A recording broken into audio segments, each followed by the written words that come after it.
When you think of happiness, you might think of your families or doing something you love. But have you ever really considered that happiness anytime, anywhere, could be a choice you always have available?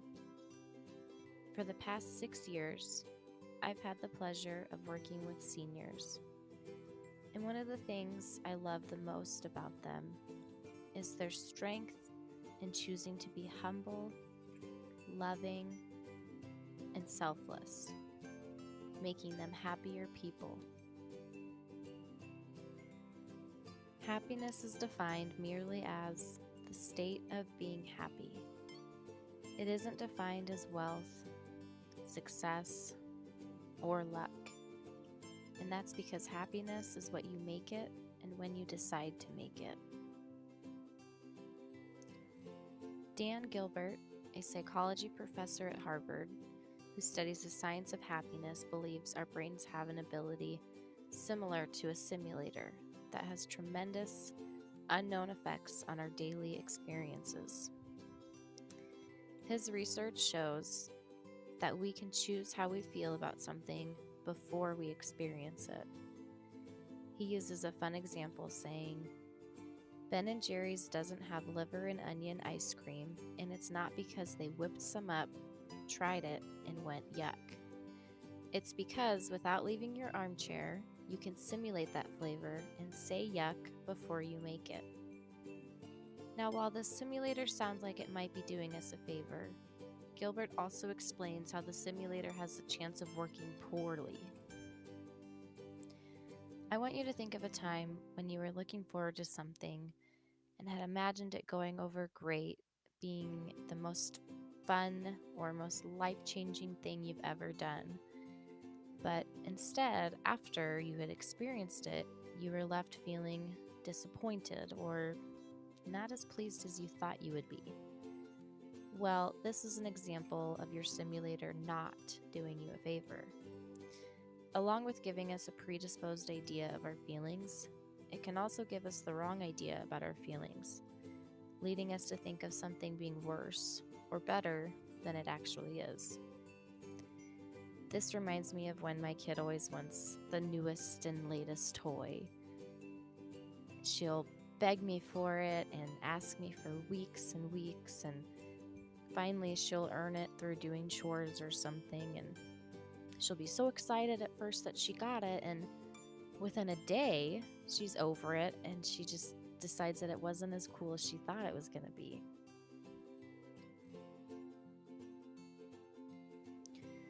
So what if we could harness and train this simulator's ability to be efficient in keeping us in a state of happiness or experiencing more moments of happiness? My happier seniors have the capabilities of doing so, and it might be more simple than you think. Through being humble and accepting and helping others, these seniors find happiness, and they don't think too much of what might come, but they instead enjoy the now and simply make the most of every moment. Aside from training our thoughts, there are many simple acts one could do to improve their happiness as well as others. If my job has taught me anything, it's that being selfless is more beautiful and rewarding than I would have ever guessed. One senior that I work with, Barb, is a retired social worker, and all day, every day, she's continually looking for someone to help. Despite her dementia, which causes her to ask you every 5 minutes what she can do to help, Barb was always a loving, caring, and selfless person throughout her life. Her family describes her as always being the person you could count on to help you and put your needs before her own. And before her state of dementia, and still today, Barb would tell you many stories of her life, and not one of them would be unhappy. That doesn't mean she didn't often have unpleasant experiences, but rather that she could see past her own issues and help others, which in turn increased her moments of happiness.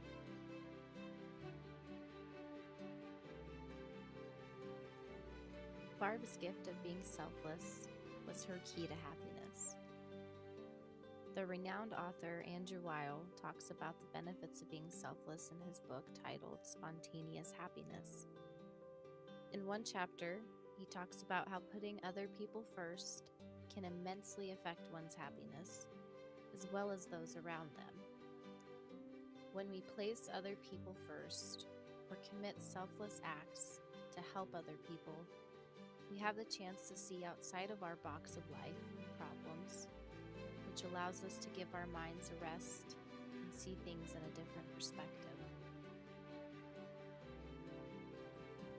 Whether it's paying it forward to the stranger behind you at Starbucks, or volunteering at a homeless shelter, or using one of your many talents to spread joy, there are many ways that you can reach out to help those around you.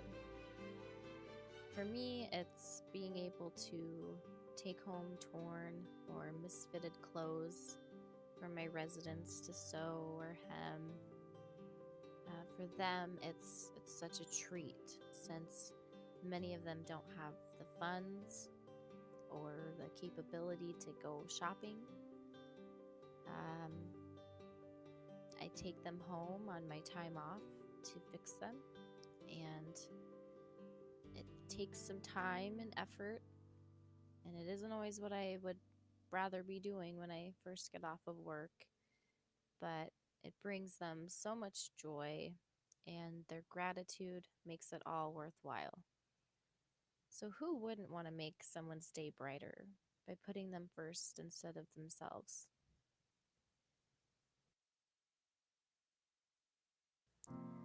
Sometimes happiness takes humbleness, selflessness, and a whole lot of strength, especially after one has been through a traumatic experience. But it's not impossible. That was the case for a good friend of mine who was able to turn a tragedy into something beautiful that became bigger than she could have ever expected.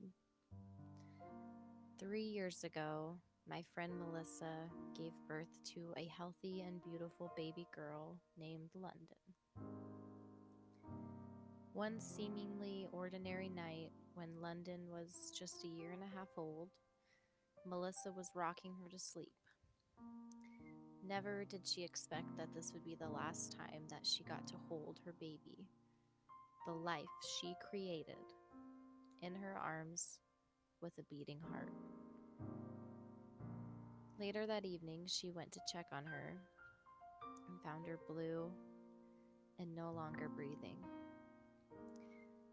She rushed her to the hospital, and she was pronounced dead.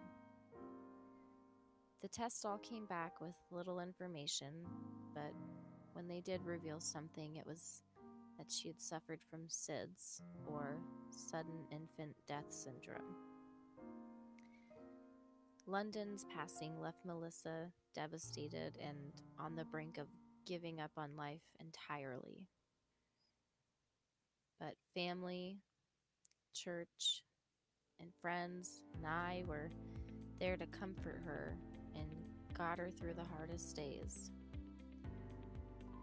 It was in those times when Melissa realized how lucky she was to have people around her to talk to, people willing to cook a meal for her, help her clean, do laundry, just help her keep her life afloat while she tried to repair herself and her family. So a year later, Melissa and her husband, who was a counselor, started their own nonprofit business to help others who lost loved ones or had been through a tragic event. And they offer services such as laundry, cooking, cleaning, and counseling in honor of London and to give back what many other people had given them. Through their altruistic decision to help others, even shortly after a painful time in their lives. Melissa and her family were able to find closure and healing with their strength to help others, even in the wake of loss. Happiness is many things in many forms, such as humbleness and selflessness. But one thing that they all have in common is the fact that they are all choices that anyone could make in any given situation to help others, to help themselves, improve their lives, and overall happiness. Choosing to have this sort of disposition in regard nestled into our daily lives can prevail a happiness that is bigger and more beautiful than you could have imagined.